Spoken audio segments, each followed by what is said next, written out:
Hello everyone, I'm Melissa Steinour. Thank you for joining me here today. I wanted to talk to you for a few minutes about a woman in the Bible that we really don't hear a whole lot about. Her name is Jochebed, and Jochebed was a woman of incredible strength and incredible faith in God. This Israelite woman lived during a very difficult time period. The Jewish people were living in slavery to the Egyptians, but God was blessing the Jewish people by multiplying them in number. And the Egyptian ruler Pharaoh was very concerned that the Jewish people would someday outnumber the Egyptian people and be able to overthrow them. So he came up with this murderous plan. And the plan was that he wanted the Hebrew baby boys to be killed.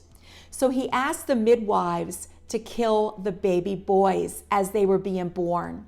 And Exodus 1:17 says, "The midwives, however, feared God and did not do what the king of Egypt had told them to do, and they let the baby boys live." So this caused the king to have to come up with plan B. So he commanded that every male child born into a Hebrew family was to be thrown into the Nile River. This is the world that Jochebed found herself living in and pregnant during. She was married to a man named Amram, and she had a little girl named Miriam and a little 3-year-old boy named Aaron.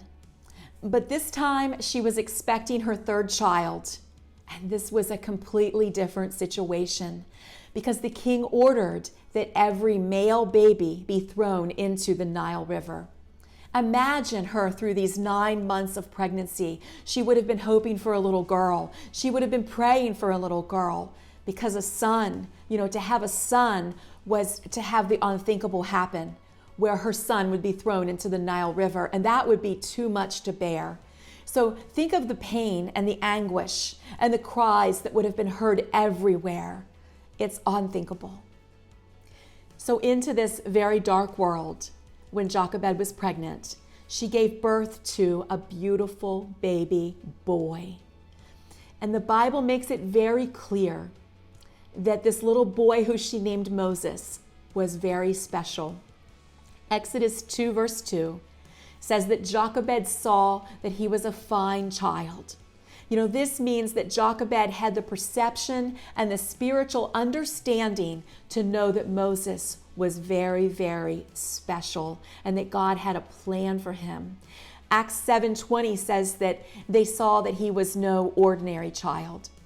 Jochebed received divine insight from God that this baby boy was special and that God had a purpose and a plan that was very big for his life. And that insight that she received from God gave her the courage to do something that no one else during that time period had done, courage to disobey the king's command.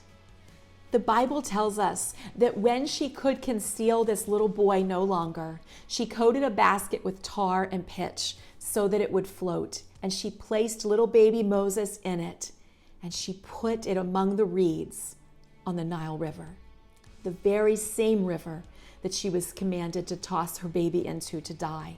She now released her baby to God. She knew that Moses was special and that God had a plan and a purpose. And so she let him go and let God do the work. She acted in faith. And because of that faith, her baby was found by the princess and raised in the palace.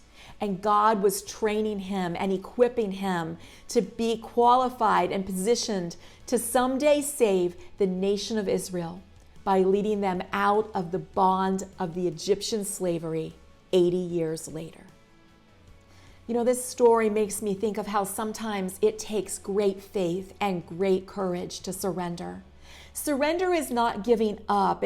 Surrender's not saying, I give up. I just can't do it anymore.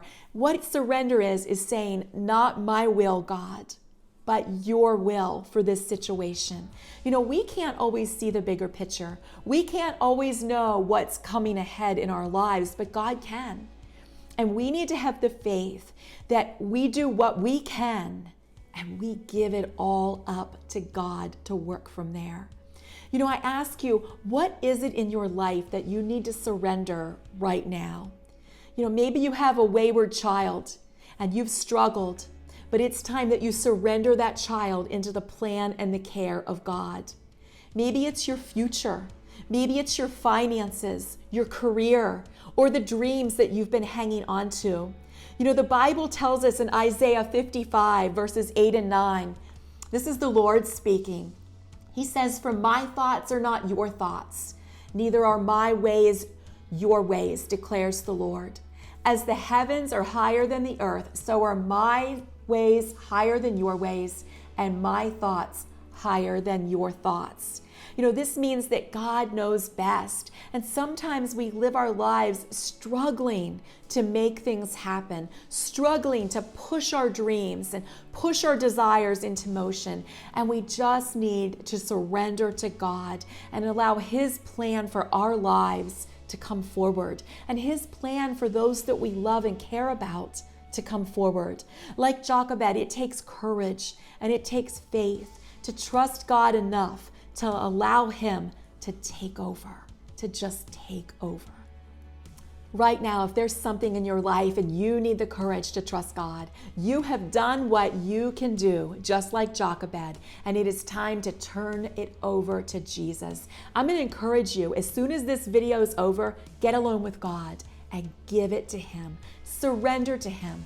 Surrender your marriage to Jesus. Surrender that wayward child to Jesus. Surrender your dreams and your future and your concerns and your worries. You've done what you can do. Surrender it to Jesus and say, "Lord Jesus, your will, your time, your way," and watch and see what He can do. So I want to encourage you to get alone with God and surrender what you need to Him. Share this video with those around you, and I will talk to you again next week.